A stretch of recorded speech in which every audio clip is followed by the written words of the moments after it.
I don't want to hear it. Well, listen anyway. Margie, no. I won't let you work in Mr. Honeywell's office. Of all the idiotic scatterbrain things I've ever heard of, absolutely and positively no, and that's final. See? I didn't miss a word. Good. Then you know the answer. For the first time in a year, Mr. Honeywell has room for a new secretary, but your daughter isn't good enough. I've brushed up on my shorthand, and I can type, too.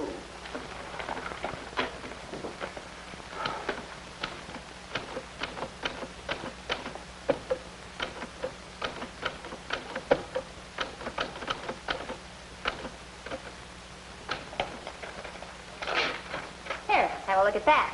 Oh, swell. We'll call you the first time we have need of a quick brown fox to jump over a lazy dog. I'm going to put a sign on my back. Vern Albright, unfair to organized daughters, and parade up and down in front of your office. Look, baby, I'd love to see you get a job, but I can't have you working for Honeywell and Todd. Why not? Because I have enough trouble with Mr. Honeywell as it is without his griping at me about your stenographic deficiencies. What deficiencies? Look at the way you type. It would take you all day to get out a simple letter. You don't love your own daughter. Goodbye, honey. I'll see you tomorrow when I get back from Philadelphia. Okay, Pappy, but listen to this. I'll go over your head. I'll go directly to Mr. Honeywell. Now, you listen to this. I'm still your father, and in spite of your age, I forbid you to go to Mr. Honeywell. I'm not scared. If you go to Mr. Honeywell, you don't go to Paris with me next summer. Now I'm scared. I'll see you tomorrow. Now, behave yourself. Oh, trouble with the Albrights. What is it, honey? Maybe we can work something out. Mind your own... good morning, Mrs. Odette.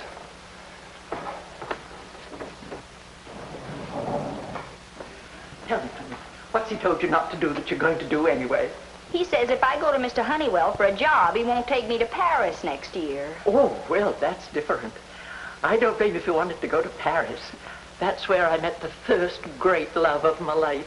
A handsome young Frenchman? Yes, his name was Pierre Smith. And my name was Fifi Odette. Oh, were we a couple of crazy, mixed-up, phony American tourists? I'll see you later, Fifi.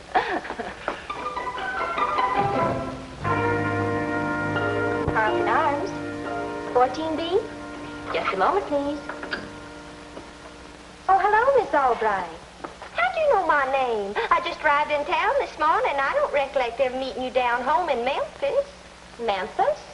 That's right. I'm Clementine Albright, and I'm looking for a distant cousin of my daddy's, a Mr. Vern Albright. Oh. Well, for a moment, I thought you were his daughter. You look so much like her. They're on the 10th floor. I'll announce you. Never mind that, honey. My name wouldn't mean anything to him anyway. He's never even seen little old me. Besides, I'd rather surprise him. You'll surprise him, all right.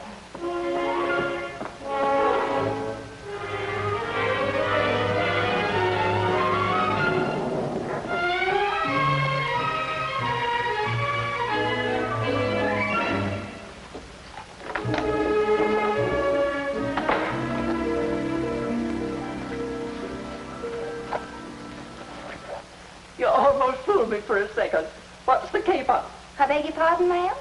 Oh, cut it out, Margie. You can tell me. What are you up to? I'm afraid I don't understand, ma'am. I'm looking for the Albright apartment. If you don't want to let me in on it, all right. But stop pulling my leg. You know perfectly well you live right in there.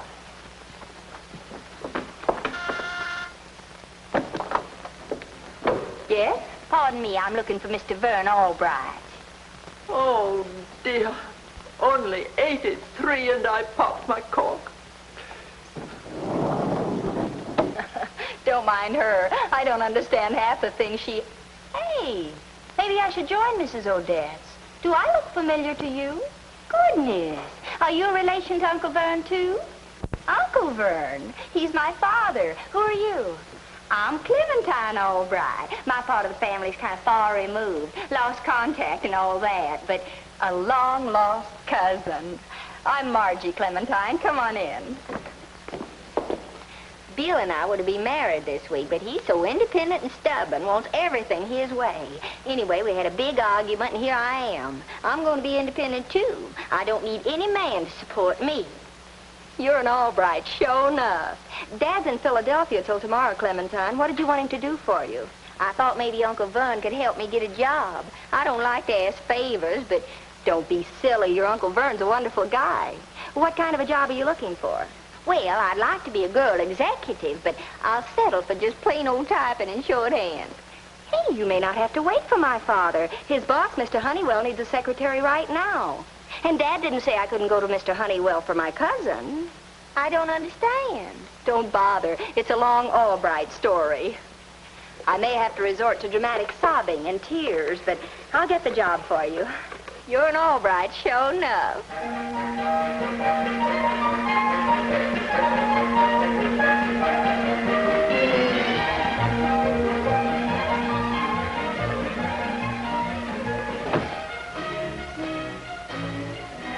All right. Welcome back, Albright. And have I got a surprise for you? Oh, no kidding. You're going to retire and make me president. Don't be ridiculous, Albright. When I retire, I'm going to find a worthless young nephew to be president and make your life miserable. Oh, very humorous. Now, what's the surprise? I hired her, my boy. She's now my secretary. I told her not to ask you for a job. She didn't ask me. She didn't ask you, well, then who did ask you? Margie asked me. Margie didn't ask you, yet she did ask you. Mr. Honeywell, are you getting soft-headed? What's your language, Albright? You can be replaced by an electronic computer. Mr. Honeywell, did you or did you not hire Margie? No, I hired your niece, Clementine. My niece, Clementine? A distant relative from Memphis. Come on, Albright, to see the family resemblance. Clementine?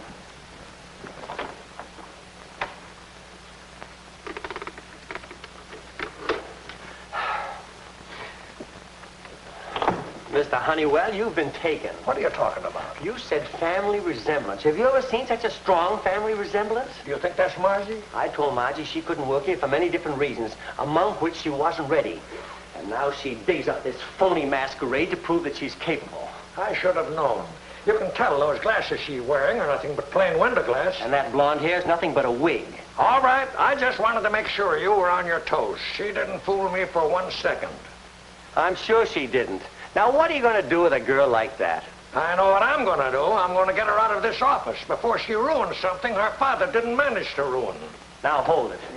What do you mean, hold it? For my peace of mind and the sake of the office, we can't tell her we're wise. Why can't we? Because she'd go to the ends of the earth to prove that she was capable of being a secretary. We've got to make her call it quits herself. I get it. We make it tough for her. She admits the hoax and we're rid of her. Right. Now call her in here and introduce her to her dear Uncle Vern, and we'll give her some special dictation.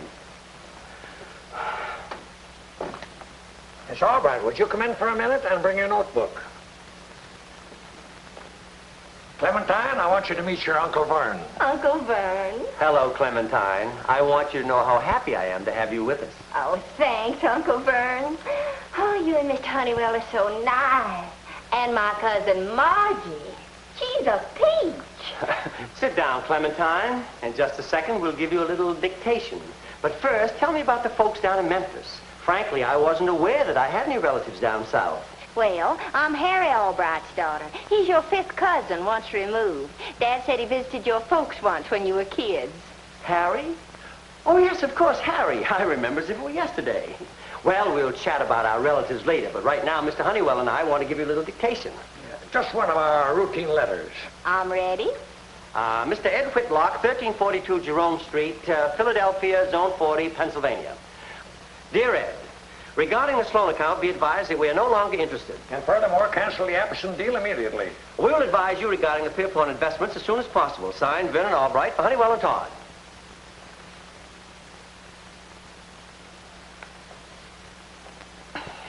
Anything else?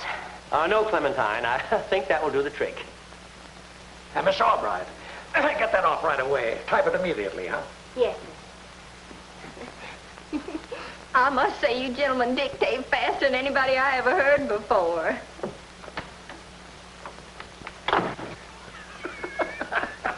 Did you see her pretending to get every word? I bet she never got any further than Philadelphia Zone 40.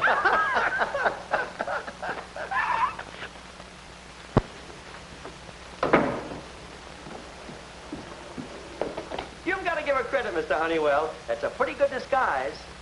In about 15 seconds, Clementine Albright, alias Margie Albright, will be in here with a sad look on her face and some blank paper and admit everything.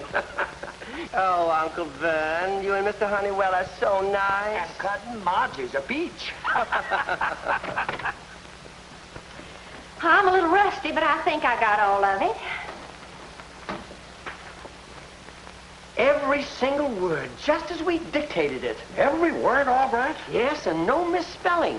Anything else? No, Clementine. That will be all.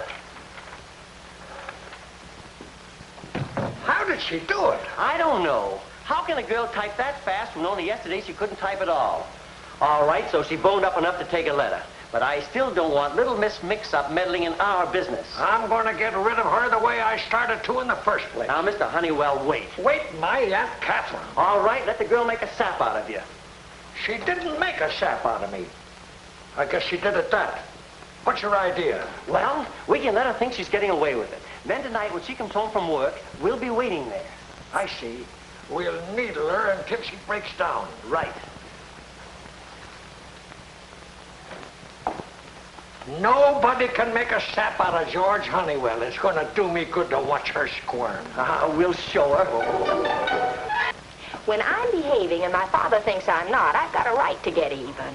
Oh, and don't forget the phone call. That really ought to confuse them. And right now, she's probably dashing wildly out of the office trying to get home. And when she gets here, she'll probably have some fantastic excuse as to where she's been and why dinner isn't ready. This is going to be good.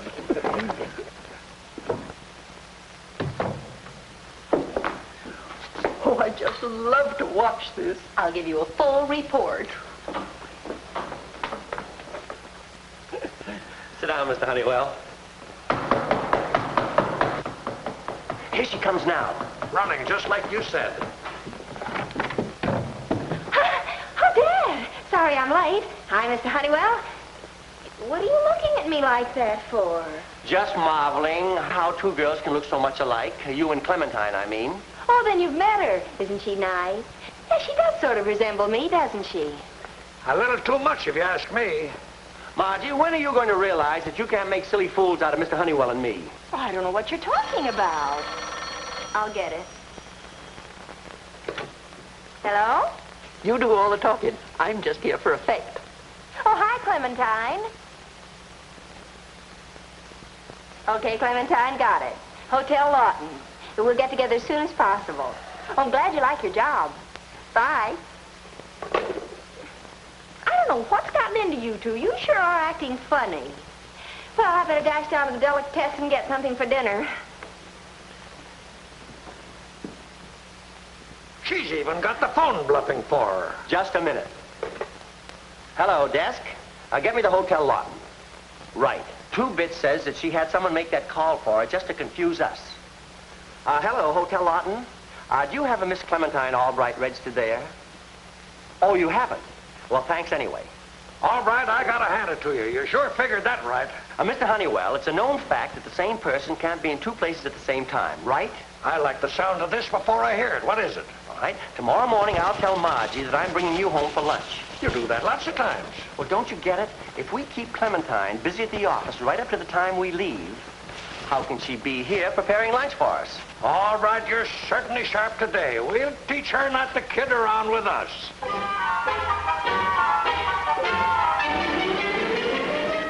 You think she'll go along with it?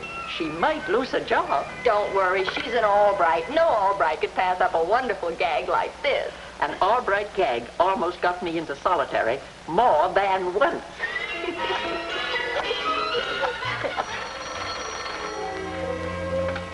Hello? Hi, Clementine. This is Margie. I want to ask you to do me a favor. Anything, honey, anything at all. I'm so excited. I just got a telegram from Bill. He's coming tomorrow night. He's apologized. We're going to be married. I'm just dreading telling your daddy and Mr. Honeywell, but I'm quitting my job right away. Honey, sit yourself down and listen. You can at least keep your job till tomorrow. It's a complicated story, but I'm going to give you every detail. I want you to help me keep a male Albright from getting the upper hand over a girl Albright. What do you say? What do you think? I'm a girl Albright. Let's hear it.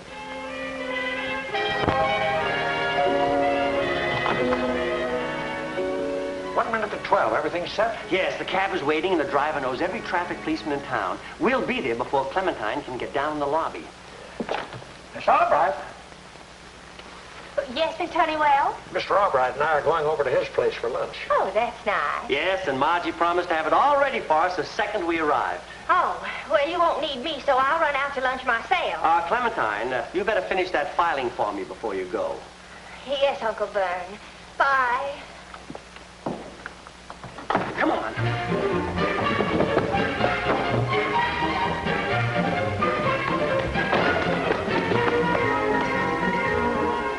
Thanks, Clementine. They're on their way. Margie, aren't you afraid you've overplayed your hand? They'll have to know something's up when they find you here. Yes, I know. But just about when they're deciding Clementine is real, they'll find proof that she isn't. Proof. Uh-huh. Just at the right moment, they'll find these. Hey, you better be on your way. They'll be here any minute.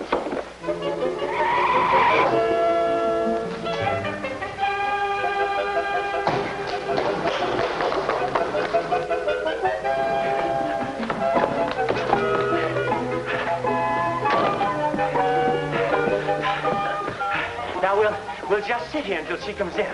Hi, Dad. Mr. Honeywell. I've got tomato juice, onion soup, a nice green salad, and sirloin tips. Come and get it. It's impossible. Then there is a Clementine Albright. Harry Albright. Harry, look.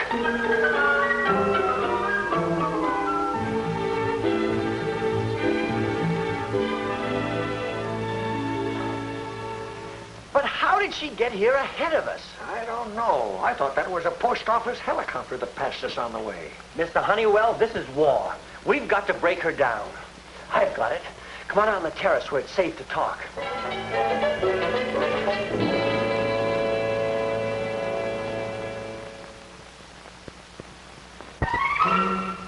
All right, Margie. I'm sure glad you warned me ahead. Oh, one more thing. They should be really panting when they reach the office. They left here on a dead run, trying to beat me back, I guess. Right. Bye.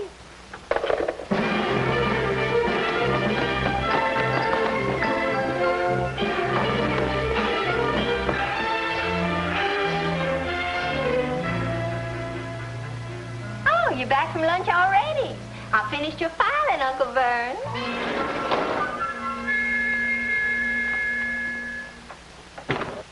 How does she do it? I wish I knew. There ought to be money in a thing like this. We'll find out how she does it after we get her on the hook. Now, this is your big moment. All you've got to do is play it straight.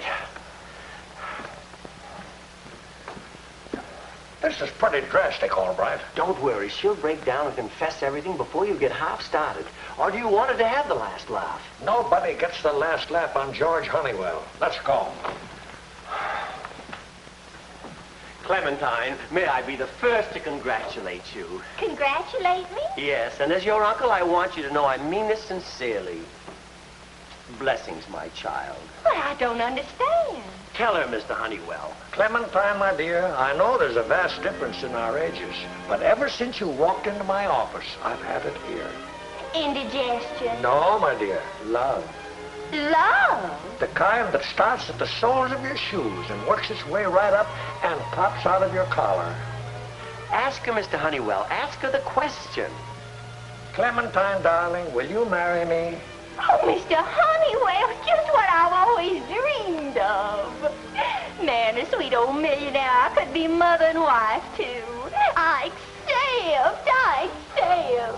Clementine, you didn't let him finish. He was going to say that we'd all meet up to my place, and then you two would elope to Maryland. Doesn't that change your mind? Oh, no, it's wonderful. Let's make it 7 o'clock. Mrs. George Honeywell. Congratulations. You old darling. Oh, you old darling, you.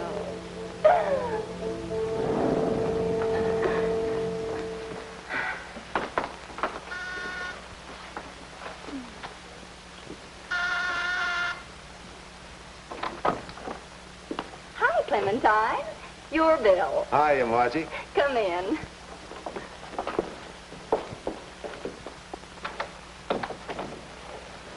I told him all about you, and about everything else, too. Are you willing to help us? Sure, sounds like fun. Swell. Dad, Mr. Honeywell ought to be here any minute. Now, I'll tell you what we're going to do. Let's get one thing straight, all right.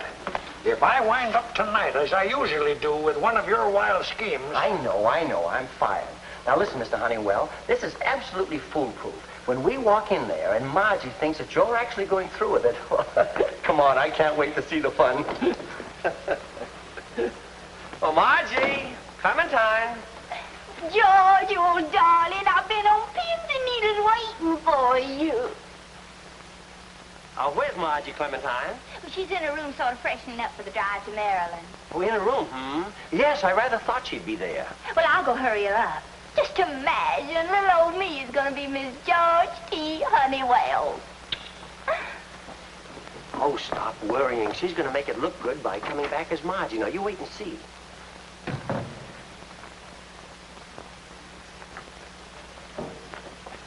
Now, you know what to do. What do you want to do? Call it off and give her the last laugh? No, I've seen it this far. I'll see it to the end. Hi, honey. Been in your room all this time? Well, I wanted to look nice for the wedding. Congratulations, Mr. Honeywell. Golly, wouldn't it be awful if Clementine changed her mind? Dreadful. Do you think she might change her mind, dear? Well, of course not. She thinks Mr. Honeywell's wonderful. Oh, I'll get it.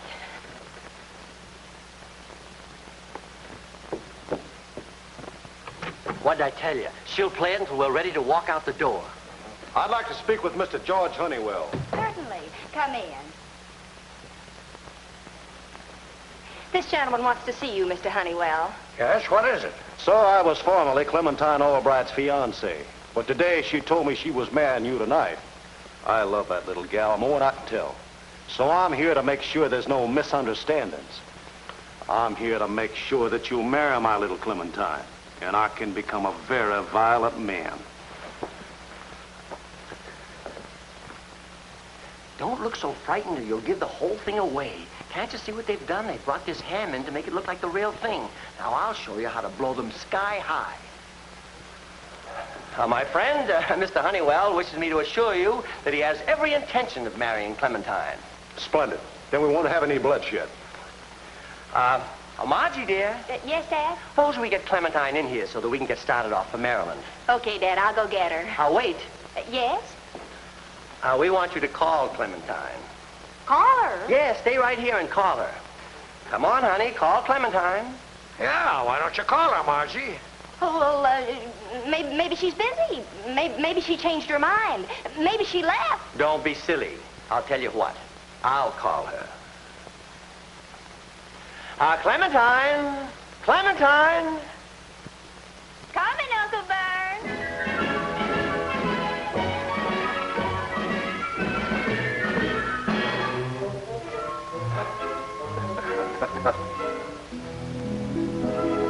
Well, what do you say, Dad? Let's all go to Maryland so Clementine and Bill can get married as scheduled. You mean? That's right, Mr. Albright. We're really eloping. You see? Everything worked out okay after all. Mr. Honeywell, where are you going? With one of them, I had a chance. But with two of them in the world, I'm heading for the hills.